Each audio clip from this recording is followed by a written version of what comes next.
Hey, what's up guys, this is Darth9 and you're watching a Pure Team Deathmatch on firing range. I'll be using the L96 and today I want to talk about how to pick a sensitivity that's right for you. So I've seen a couple commentators do commentaries about how to pick a sensitivity in the past, and I've never really felt like they've done it justice or covered all the things that should be taken into consideration.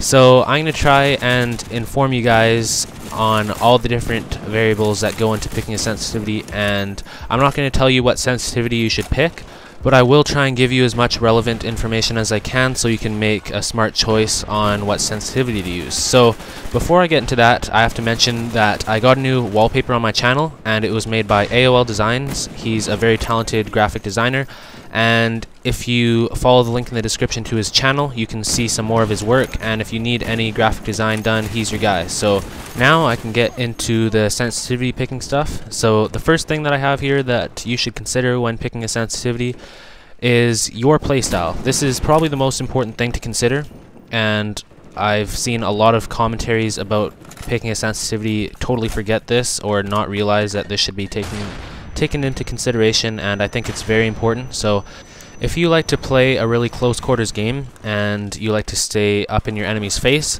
then you're going to want to use a higher sensitivity because you're not going to keep up with them if your sensitivity is too low, or it's going to be a lot harder and you would probably benefit from a higher sensitivity. And watch this turn on right here. I didn't see that guy, and turn on. Pretty nice, huh? So yeah, if you're usually finding yourself in close range engagements, you're going to want a higher sensitivity, and the problem with this is though, your long range accuracy is most likely going to suffer, and you can kind of see that with my gameplay. Oftentimes I have trouble shooting people at really long ranges, but I have a really good close range game, so it kind of makes up for it. And I try and keep myself out of long range engagements, and I'm usually as close as possible to the enemy. And Call of Duty is a bit different than all the other games when you're picking a sensitivity, because the maps are so small that oftentimes you're going to have close range engagements even if you don't want them, because people are going to be able to sneak up to you pretty easily, depending on your playstyle. Like, I don't usually get snuck up on, I usually am running around, so it just depends on your personal preference for your playstyle. But if you like long range engagements, it's usually a bit more boring in my opinion. That's why I tend to try and get as close as I can to my enemies. But if you tend to have long range engagements with your gameplays, then you're going to want a lower sensitivity because it'll improve your accuracy at a distance, and you'll probably have a greater success with a lower sensitivity. And before I forget, you guys should take note of where I'm standing right now, because this is the most powerful position on the map in a non-objective game mode.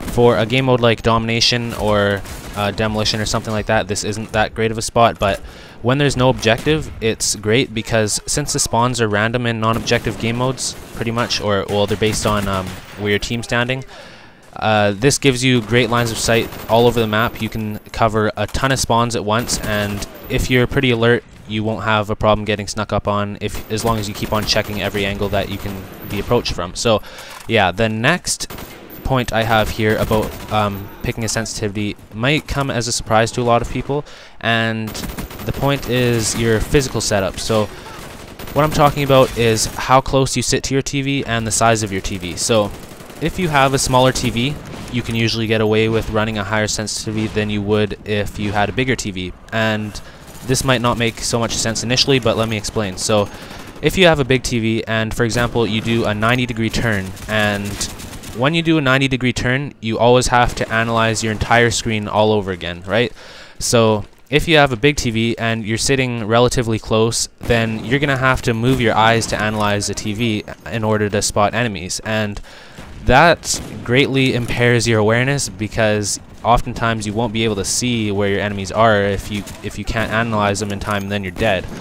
So if you're sitting close to a big TV, I understand that's probably a more immersive experience. It'll feel more realistic, I guess, because you feel more like involved in the game when you have a big TV and you're sitting really close. But the thing is, it's going to impair your game. So if you have a big TV, you'll probably benefit from sitting back a bit and lower your sensitivity, because when you have a lower sensitivity, you have more time to analyze your screen, and you won't have to start all over again every time you do a 90-degree turn, if that makes sense. I don't know, but trust me, if you lower your sensitivity on a bigger TV, you'll most likely improve your game unless you're really used to a higher sensitivity, or if you're playing really close quarters. But to be honest, a bigger TV is more ideal for longer range engagements, which kind of makes sense because you can see more details in the distance. But yeah, so if you use a smaller TV, you're going to be able to get away with the higher sensitivity, like I said, and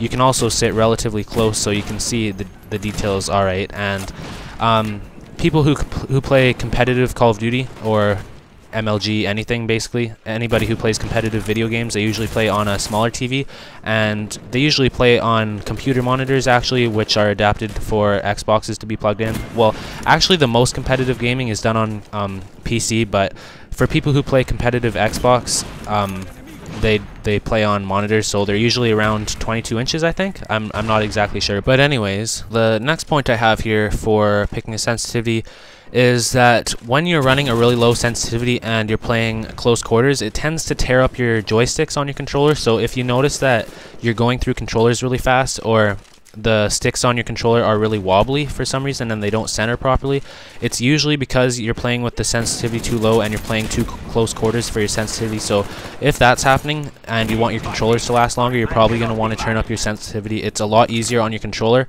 And something else I want to mention is that I use an FPS Freak on my controller on my right joystick, and what that is, it's a little controller extension, or sorry, it's a little joystick extension, and a lot of people don't really understand how it works. But basically, the longer your joystick is, the more precise you can be. Like you move your thumb more, and it has less of an impact on what happens on screen, so you can be a lot more precise on a high sensitivity, and you have a lot more room to work with, because it's kind of complicated, but I'm sure if you think about it, you can figure out why having a longer joystick can make it easier to aim. So yeah, that's basically all I have to say about how to pick a sensitivity. Hopefully I didn't confuse you guys too much. I know it was a lot to take in, and if you have any questions, put them in the comment section and I'll try and answer them. I do read all the comments, so if you need any help picking your sensitivity, I guess I could try and give you some input. But honestly, even though there's a lot of these things that you may want to consider, it's still down to personal preference, and whatever feels good you should probably stick with. But if you're willing to try out something new, then try taking some of my advice, and I'm pretty sure it'll work for you and improve your game. So thanks for watching, guys, and see you next time.